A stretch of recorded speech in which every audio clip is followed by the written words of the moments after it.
Hi! Hello! Welcome back to our channel చిన్ని నాగూస్ వాళ్ళు ఎలా ఉన్నారండి? బాగున్నారా? నేనైతే చాలా బాగున్నాను. మీరు కూడా బాగుండాలని అయితే మనస్ఫూర్తిగా కోరుకుంటున్నాను. నా వీడియోస్ ఎవరైనా ఫస్ట్ టైం చూస్తుంటే ఒక లైక్ ఇవ్వండి. మీరు ఇచ్చే లైక్స్ వల్ల మన వీడియోస్ అనేది ఎక్కువ మందికి అయితే రీచ్ అవుతాయి. ఎవరైనా ఫస్ట్ టైం చూసినా సబ్స్క్రైబ్ చేసుకోండి. టుడే వ్లాగ్ వచ్చేసి ట్యూస్డే వ్లాగ్ అండి. ఆఫ్టర్నూన్ లంచ్లో అయితే నేను కోడిగుడ్డు పులుసు అయితే చేశాను. టేస్ట్ అయితే ఎక్సలెంట్గా వచ్చింది. చూసారు కదా, గ్రేవీ అయితే చాలా చక్కగా, టేస్ట్ అయితే నెక్స్ట్ లెవెల్ అండి. నేను ఎలా చేశాను అనేది నా స్టైల్లో అయితే చూపిస్తాను. ప్రాసెస్లోకి అయితే వెళ్దాము. ఫస్ట్ ఎగ్స్ అయితే సాల్ట్ వేసుకొని అయితే మంచిగా ఉడకపెట్టుకున్నాను. ఉడకపెట్టుకొని పీల్ తీసుకున్నానండి. పీల్ తీసుకొని అయితే పక్కనైతే పెట్టుకున్నాను. కర్రీ కోసం అయితే స్టవ్ మీద అయితే కళాయి పెట్టాను. అందులోకైతే 100 గ్రామ్స్ అయితే ఆయిల్ వేసాను. ఆయిల్ అయితే బాగా హీట్ అవ్వాలి. ఇక్కడ ఆయిల్ అయితే హీట్ అయిందండి. ఆయిల్ హీట్ అయిన తర్వాత అందులోకి నేనైతే ఘాట్లు పెట్టుకొని ఎగ్స్ అయితే వేసుకుంటున్నాను.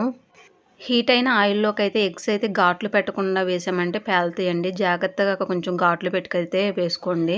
ఇక్కడైతే ఎగ్స్ అయితే వేసాను. గోల్డెన్ బ్రౌన్ కలర్ వచ్చే వరకు అయితే వేపుకుంటాను. మంచి పైన క్రిస్పీగా లోపల సాఫ్ట్గా అయితే ఉంటుందండి. అలా వేపుకుంటే టేస్ట్ అయితే చాలా అంటే చాలా బాగుంటుంది.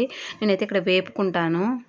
ఈ కోడిగుడ్డు పులుసు నేను చాలా రకాలుగా అయితే చేస్తూ ఉంటానండి. ఈసారి అయితే నేను టమాటాను, అల్లం వెల్లుల్లి పేస్ట్ వేసి అయితే చేశాను. టేస్ట్ అయితే చాలా అంటే చాలా బాగుందండి. ఇక్కడైతే ఎగ్స్ అయితే ఫ్రై అయినాయండి. ఇలా ఫ్రై అయిన తర్వాత మనమైతే ఒక ప్లేట్‌లో తీసుకొని అయితే పక్కనైతే పెట్టుకోవాలి. ఇక్కడ ఈ ఈ కలర్‌లో అయితే రావాలండి. ఈ కలర్ వచ్చిన తర్వాత మనమైతే ప్లేట్‌లో తీసుకొని అయితే పక్కన పెట్టుకోవాలి. మనం ఆల్రెడీ ఎగ్స్ అయితే ఫ్రై చేసుకున్నాం కదా! ఆయిల్ అయితే బాగా హీట్ మీద ఉంటుందండి. సిమ్‌లో పెట్టుకొని అయితే తాలింపు అయితే వేసుకోవాలి. లేకపోతే మొహం మీద చిందుతుంది. ఇక్కడైతే నేనైతే తాలింపు దినుసులు అయితే వేసుకుంటున్నాను. తాలింపు దినుసులు వేసుకొని మంచిగా ఫ్రై చేసుకోవాలి. దినుసులు మంచిగా వేగితేనే టేస్ట్ బావుంటుందండి. ఇక్కడైతే దినుసులు అయితే మంచిగా వేపుకుంటాను. వేగిన తర్వాత ఉల్లిపాయ ముక్కలైతే యాడ్ చేస్తాను. తాలింపు దినుసులైతే మంచిగా వేగినాయండి. అందులోకి సన్నగా కట్ చేసిన ఉల్లిపాయ ముక్కలు, పచ్చిమిరపకాయ ముక్కలైతే యాడ్ చేసుకోవాలి. ఇక్కడైతే నేను యాడ్ చేసుకున్నాను. వేసుకొని మంచిగా వేపుకోవాలండి. ఉల్లిపాయ ముక్కలు మంచిగా వేగితేనే కోడిగుడ్డు పులుసు టేస్ట్ అనేది బావుంటుంది. ఇక్కడైతే నేను మంచిగా వేపుకుంటాను. అందులోకైతే పావు స్పూన్ అయితే పసుపు అయితే వేస్తున్నాను. పసుపు వేసుకున్న తర్వాత అందులోకి ఒక చిటికెడు ఇంగువ అయితే వేసుకోవాలండి. చిటికెడు ఇంగువ వేసుకున్న తర్వాత రుచికి తగినంత సాల్ట్ అయితే వేసుకోవాలి. సాల్ట్ వేస్తే మనకు ఉల్లిపాయ ముక్కలు అనేది త్వరగా మగ్గుతాయండి. ఇక్కడైతే నేను ఉప్పు అయితే వేసాను. మంచిగా మగ్గించుకుంటాను. చాలామంది కోడిగుడ్డు పులుసు చేసేటప్పుడు ఒక మిస్టేక్ అయితే చేస్తూ ఉంటారండి. ఇలాగా ఉల్లిపాయ ముక్కలు వేసిన తర్వాత బాగా వేగనివ్వరు. ఎర్రగా వేగితేనే మనకు టేస్ట్ అనేది బావుంటుంది. చాలామంది లైట్‌గా వేగిన తర్వాత టమాటా ముక్కలైతే యాడ్ చేస్తూ ఉంటారు. అలా యాడ్ చేయకుండా బాగా ఉల్లిపాయ ముక్కలనేది గోల్డెన్ బ్రౌన్ కలర్ వచ్చే వరకైతే వేపుకోవాలి. అప్పుడే టేస్ట్ అనేది బావుంటుంది. అలా వేగుతున్న ఉల్లిపాయ ముక్కల్లోకైతే నీట్‌గా క్లీన్ చేసుకున్న కరివేపాకైతే యాడ్ చేసుకోవాలి. ఇక్కడ నేను కరివేపాకైతే యాడ్ చేశాను. కరివేపాకు వేసుకొని కర్రీనైతే 2 నిమిషాలైతే మగ్గనివ్వాలండి. ఆ కరివేపాకు ఫ్లేవర్ కూడా కర్రీకి పట్టి టేస్ట్ అనేది బావుంటుంది. కరివేపాకు వేగిన తర్వాత అందులోకైతే అల్లం వెల్లుల్లి పేస్ట్ అయితే యాడ్ చేస్తాను. అలా మగ్గుతున్న ఉల్లిపాయ ముక్కల్లోకైతే 1 స్పూన్ అయితే అల్లం వెల్లుల్లి పేస్ట్ అయితే వేశాను. అల్లం వెల్లుల్లి పేస్ట్ ఎప్పుడైనా ఫ్రెష్‌గా పట్టుకున్నదైతే వేసుకోండి. స్మెల్ బావుంటుంది. టేస్ట్ బావుంటుంది. ఇక్కడైతే అల్లం వెల్లుల్లి పేస్ట్ వేశాను కదా! పచ్చివాసన పోయే వరకైతే వేపుకోవాలి. అప్పుడే మనకి టేస్ట్ అనేది బావుంటుంది. ఇక్కడైతే నేను వేపుకుంటాను. వేగిన తర్వాత టమాటా ముక్కలైతే యాడ్ చేసుకుందాము. అల్లం వెల్లుల్లి పేస్ట్ అయితే మంచిగా వేగిందండి. అందులోకి సన్నగా కట్ చేసిన టమాటా ముక్కలైతే యాడ్ చేసుకుందాము. టమాటా ముక్కలు వేసుకొని కర్రీని అయితే తిప్పుకొని ఒక 10 నిమిషాలైతే మగ్గనివ్వాలి. ఆ టమాటా కూడా మంచిగా మగ్గితేనే టేస్ట్ అనేది బావుంటుంది. ఇక్కడ టమాటా మగ్గిన తర్వాత అందులోకైతే కారం అయితే యాడ్ చేసుకుందాము. ఇక్కడైతే చిన్న మిస్టేక్ అయితే చేశానండి. కర్రీ చేసేటప్పుడు నాకు అసలు ఈరోజు ఇంట్రెస్ట్ లేదు. ఎందుకంటే పిల్లలకి క్యారేజీ కట్టడానికి లేట్ అయిపోయింది. అసలు వీడియో తీయాలనుకోలేదు. కాకపోతే వీడియో అయితే తీస్తున్నాను. చాలా లేట్ అయిపోయిందన్న టెన్షన్‌లో అయితే నేనైతే ఇక్కడైతే పులుసు అయితే పోసాను. అసలు కారం వేయాలండి. నేను కారం మర్చిపోయి చింతపండు రసం అయితే యాడ్ చేశాను. మళ్ళీ గుర్తొచ్చిందండి. ఇంక తర్వాత చింతపండు రసం వేసిన తర్వాత కారం అయితే యాడ్ చేస్తాను.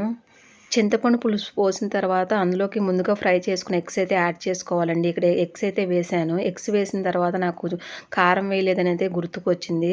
ఇంకా వెంటనే కారం అయితే వేసాను. ఈ స్టేజ్‌లో ఉన్నప్పుడు అయినా కారం వేసుకోవచ్చండి. ఎందుకంటే మనం ఇంకా కర్రీ అనేది పూర్తి అవ్వలేదు కాబట్టి ఈ స్టేజ్‌లో కారం అయితే వేస్తున్నాను. రుచికి తగినంత కారం అయితే వేస్తున్నాను. కారం వేసి కర్రీని అయితే పచ్చివాసన పోయే వరకు అయితే వేపుకొని 2 నిమిషాలైతే మగ్గనివ్వాలి. కాకపోతే మనం చింతపండు రసం వేయకముందు కారం వేస్తే కొంచెం బాగా మగ్గుతుంది. మగ్గిన తర్వాత చింతపండు రసం వేస్తే టేస్ట్ ఇంకా బావుంటుంది. కొంచెం మిస్టేక్ అయితే జరిగిందండి. ఆ మిస్టేక్ అయితే మీరు చేయొద్దు. అలా ఉడుకుతున్న కర్రీలోకైతే చిన్న బెల్లం ముక్క అయితే యాడ్ చేస్తున్నాను. బెల్లం ముక్క వేస్తే టేస్ట్ అయితే చాలా బావుంటుందండి. చింతపండు రసం వేసిన ఏ కర్రీలైనా చిన్న బెల్లం ముక్క వేసుకోండి. టేస్ట్ అయితే నెక్స్ట్ లెవెల్ ఉంటుంది. ఇక్కడైతే నేను 1 స్పూన్ అయితే గరం మసాలా అయితే వేస్తున్నాను. గరం మసాలా వేసుకుంటే టేస్ట్ అయితే చాలా బావుంటుందండి. అలాగే నేనైతే ఒక అర స్పూన్ వరకు అయితే బిర్యానీ మసాలా కూడా వేస్తున్నాను. బిర్యానీ మసాలా వేసుకొని ఒక 2 నిమిషాలు అయితే ఉడకనివ్వండి. ఉడికితే ఫైనల్లీ అందులోకి అయితే కొత్తిమీర ఉంటే కొత్తిమీర అయితే వేసుకోండి. నా దగ్గర అయితే యాక్చువల్‌గా కొత్తిమీర అయితే లేదండి. నేనైతే కొత్తిమీర అయితే వేయట్లేదు. మీ దగ్గర కొత్తిమీర ఉంటే కొత్తిమీర కూడా వేసుకోండి. టేస్ట్ అయితే బావుంటుంది. ఒక 10 నిమిషాలు అయితే మగ్గిన తర్వాత యమ్మీ యమ్మీగా ఉండే కోడిగుడ్డు పులుసు అయితే రెడీ అవుతుంది. ఒకసారి ఈ ప్రాసెస్‌లో ట్రై చేసి కోడిగుడ్డు పులుసు మీకు ఎలా వచ్చిందో కూడా కామెంట్ అయితే చేయండి. టేస్ట్ అయితే నెక్స్ట్ లెవెల్ ఉంటుందండి. ఇది రైస్‌లో తింటే మాత్రం టేస్ట్ అయితే ఆహా! సూపర్ అంటే సూపర్ ఉంటుందండి.